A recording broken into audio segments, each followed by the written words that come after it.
When William Bratton stepped aside as chief of police, everybody hailed him as a hero. Well, today we learned the LAPD overspent $60 million of your money. What do you think of Bratton now? If the chief has budget issues, perhaps he should call Britney Spears. That's right. You won't believe who thinks Britney is the answer to all of California's problems.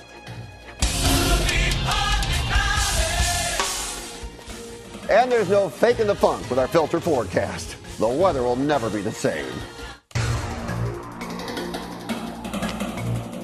Yesterday, we told you that an Oakland man has the necessary signatures to have the issue of legalizing marijuana on the ballot next year.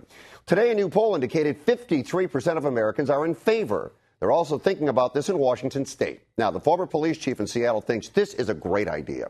It'll cut down on pot arrests. It'll be taxed. It'll cut down on cartels illegally selling drugs. Oh, he also believes that once that plan is working, make all drugs legal. Our contributors tonight, political activist Paul Schrader and former city councilman Jack Weiss. And Jack, I'll start with you.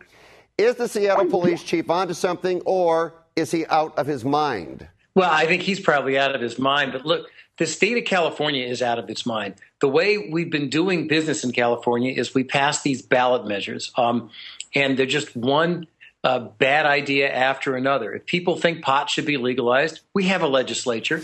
The legislature can figure it out. The last pot measure that was on the ballot, it provided for the compassionate medical use of marijuana. Well, what does that mean?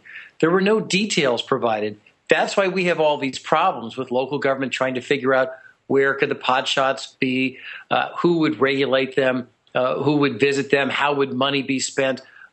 If people want pot legalized in the state of California, they should tell their legislator to go to Sacramento and figure out a comprehensive law. Yeah, but as you point out, in this state, the way it's done, you put it on the ballot, and then the people vote, and then if you don't like the result of the vote, you go to court and you overturn it. What do you think? It screws things up by going to the ballot time after time after time. It should be crafted legislatively. Paul, what do you think? Marijuana, I think it's a gateway drug to all the other drugs. I believe that basically it's a drug that people get hooked on. I believe that there's lots of long-term effects that National Institute of Narcotics has put out information saying that basically it shuts down certain brain activity.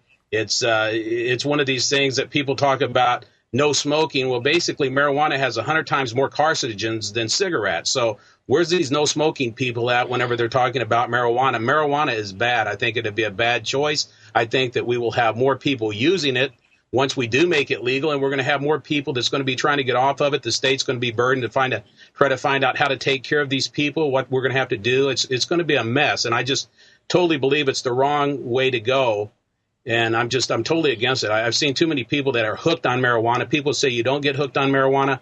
I've got friends that are hooked on marijuana.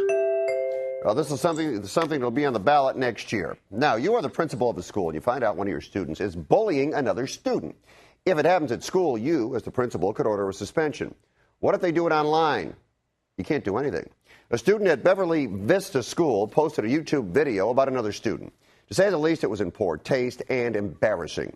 The school suspended the student for bullying, but a federal judge in Los Angeles said no. The school can't punish a student because young persons are unpredictable or immature, or because, in general, teenagers are emotionally fragile and may often fight over hurtful comments. That was the judge's ruling. But, Paul, should schools have the right to step in here? No, I believe that the schools do not have the right to step into the worldwide internet and start trying to censor what people are thinking and what they're saying on the internet. That's not their business, and it's not their job. Basically, what they did is they overstepped their boundaries. I think the federal judge is right to stop them and basically say, you know what? I think you could monitor it and maybe call the parents and let them know what's going on. Let the parents take care of the situation. The school is not the internet police, and that's what I believe they're trying to become. They're doing it all over the country, and federal judges are basically telling them, no, that's not your business. Your business is to teach kids at the school and allow the parents to raise these children. I believe that the parents with this child that actually went to court, I think it was kind of ridiculous that the child went to court for a 2-day suspension. But it went that way. And I think that was ridiculous that those parents didn't sit that child down and talk to that kid about putting that on the internet. But again, the school overstepping their boundaries again. I know, Jack, that the government is considering legislation to somewhat regulate the internet as far as bullying and such goes. What do you think?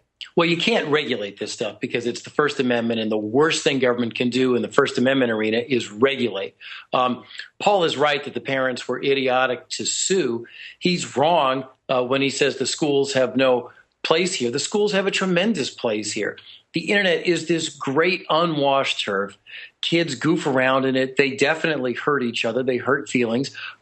If the kid had made a comment to the other kid in the hallway, the principal would have every right to discipline the kid. Well, the internet is sort of the new hallway of the 21st century. Kids don't know their way around. They don't know right from wrong. Schools need to step in. And by the way, parents need to step in. The parents of this kid who was bullying the other kid, they ought to be suspended as well. They ought to be ashamed of themselves that they raised a kid who was so abusive to this other kid that, frankly, everyone on the planet who has a computer could read and see that abuse. Okay.